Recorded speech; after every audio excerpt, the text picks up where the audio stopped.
Preparing for worst-case scenarios. That was the scene yesterday at Scottsbluff Public Schools for their annual emergency response simulation. KNEB.TV News starts right now.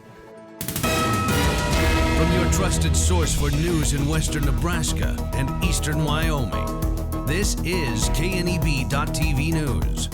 Presented by Platte Valley Companies, premier provider of financial services. Hello, I'm Ryan Murphy. This is KNEB.TV News powered by Platte Valley Companies. Thanks for joining me. In our top story, Scottsbluff Public Schools, ESU 13, and local first responders conducted their annual emergency response simulation yesterday, this year focusing on circumstances of a natural gas leak. The process started with school buildings going into secure status, followed by the need for students and staff to evacuate. Safety and Security Coordinator James Todd told KNEB News that each school had the option of using either their primary or backup evacuation gathering point. We really just held the discussion at that point in time of what would we do if we couldn't get back into the schools.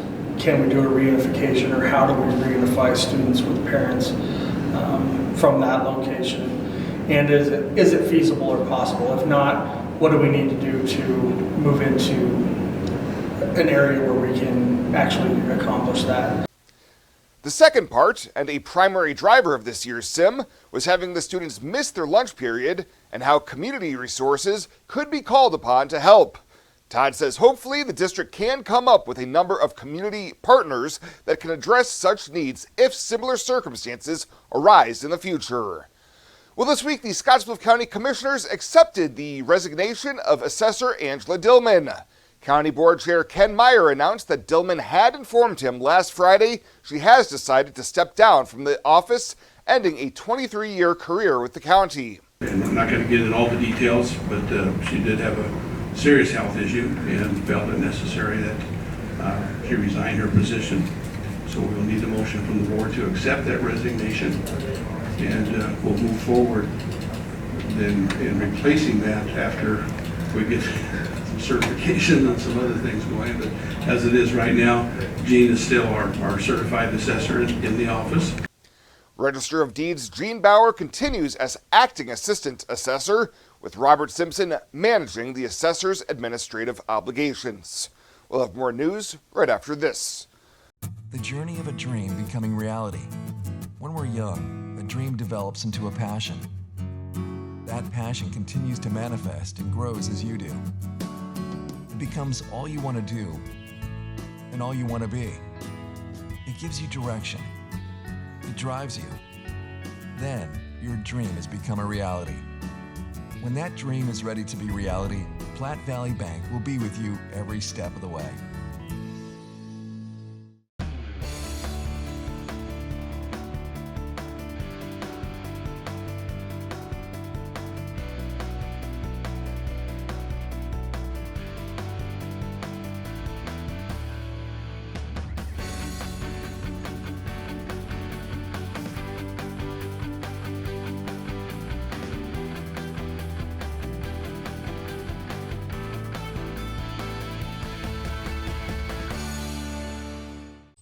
This isn't just a beautiful hospital. It's the home to exceptional patient care. This is where specialty clinics meet your needs. This is where a friendly smile, a warm hand, and an empathetic ear exist to care for you. This is us. Fox Butte General Hospital. Great things are happening here. Welcome back. A 36-year-old Scottsbluff woman has been sentenced to prison on a conviction of possession with intent to distribute fentanyl. Back in July, authorities made contact with Tiffany Spray while riding on public transportation and found more than 200 fentanyl pills and 50 grams of methamphetamine. In August, she pleaded no contest to the fentanyl charges, and in exchange for her plea, a meth possession count was dismissed. On Friday, District Judge Andrea Miller sentenced Spray to 8 to 10 years in prison with 94 days credit for time already served. Well, the Nebraska Department of Education recently awarded Gering Public Schools a $154,000 Stronger Connections grant to implement evidence-based activities that promote a safe, healthy, and supportive school environment. Gering Public Schools is one of 17 school districts across the state that will have access to the Safety and Security Grant funding. Superintendent Dr. Nicole Regan says as a district, they continue to prioritize safety training and prevention initiatives and are incredibly grateful for these grant funds, which will help enhance targeted safety measures and further support students' physical, mental health, social, and academic needs. At Gering Public Schools, grant funds will build professional development opportunities and capacity for school-based mental health, support prevention programs for anti-bullying strategies, and enhance trauma-informed school initiatives. And the Nebraska Game and Parks Commission approved fee increases to several non-resident big game permits at its meeting Friday at Fort Robinson State Park. The new non-resident fees as of 2024 will affect a variety of deer, antelope, and turkey permits. The new fees will help offset the lost revenue from reducing the quota of non-resident deer, antelope, and turkey permits. Money from the fees will be deposited into the Game Cash Fund, which supports the wildlife and fisheries divisions and their research, conservation, and management efforts. Commissioners also approved amendments to sports fishing orders regarding daily bag limits, possession limits, length limits, and open areas.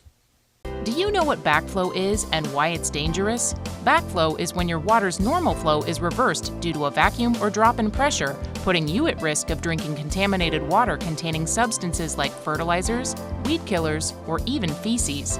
To help protect your drinking water, the city requests the periodic checking of testable backflow devices. Backflow prevention devices close when water reverses direction and stops suspect water from gaining entry to your house, making sure your next drink is clean and refreshing.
For this week's featured Pet of the Week, we meet Bangers and Mash. He's a 2-year-old domestic shorthair that's been at the Humane Society since early August. Staff says Bangers and Mash will just melt in your arms like a warm pile of mashed potatoes.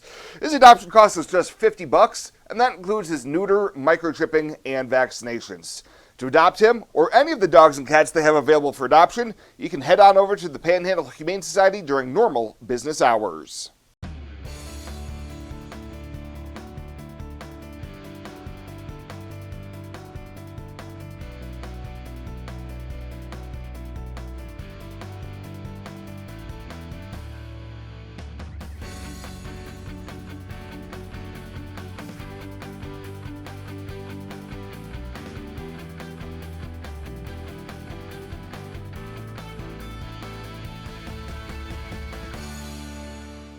Welcome to Kelly's Liquor, your liquor cabinet. Whether you're a wine enthusiast, a whiskey sommelier, a tequila connoisseur, or you just love your beer, Kelly's has the best selection of what you're looking for.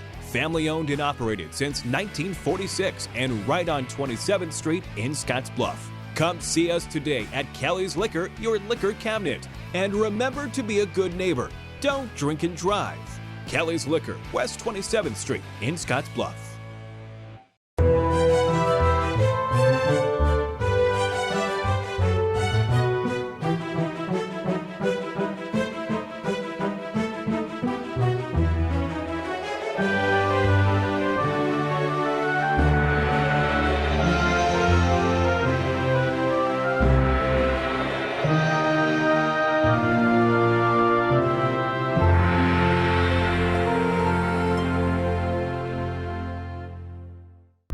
take a look at your midweek community calendar, brought to you by Riverstone Bank.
The community calendar is brought to you by Riverstone Bank.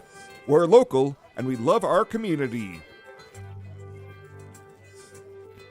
Panhandle Trails Intercity Public Transit, based in Alliance, Nebraska, is the only intercity bus serving Nebraska Panhandle communities and Pine Ridge, South Dakota. Panhandle Trails operates a regularly scheduled bus service, assisting you in making connections with Greyhound bus partners, regional airports, healthcare, employment and education opportunities, shopping, family, friends, and more. Panhandle Trails serves the general public of all ages and offers accessible transportation for those with special mobility needs. Let Panhandle Trails help you make your connection. Call 308-761-8747. At Platte Valley Bank, we want to help you take advantage of every adventure.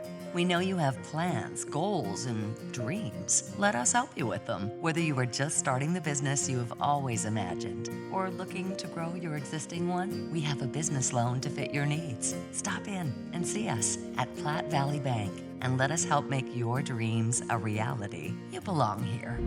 Platte Valley Bank, member FDIC, equal housing lender. And finally tonight, the traveling Smithsonian exhibit, Voices and Votes, Democracy in America, is now on display for about the next 5 weeks at the Legacy of the Plains Museum in Gering. The exhibit's arrival at the attraction coincides with Humanities Week, the statewide observance of the 50th anniversary of Humanities Nebraska. Museum Director Dave Wolf says the show covers the history of voting and why it's so important. One of our most important duties as citizens is to be able to show our displeasure or pleasure with our government by voting. It's one of the greatest gifts that we can get. So we're really happy to house it here.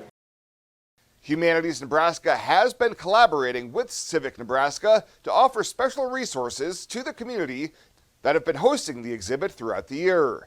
Admission to see the exhibit at the Legacy of the Plains Museum is free of charge. Well, that does it for us this time. Thank you so much for tuning in. Stay safe out there. We'll see you here next time.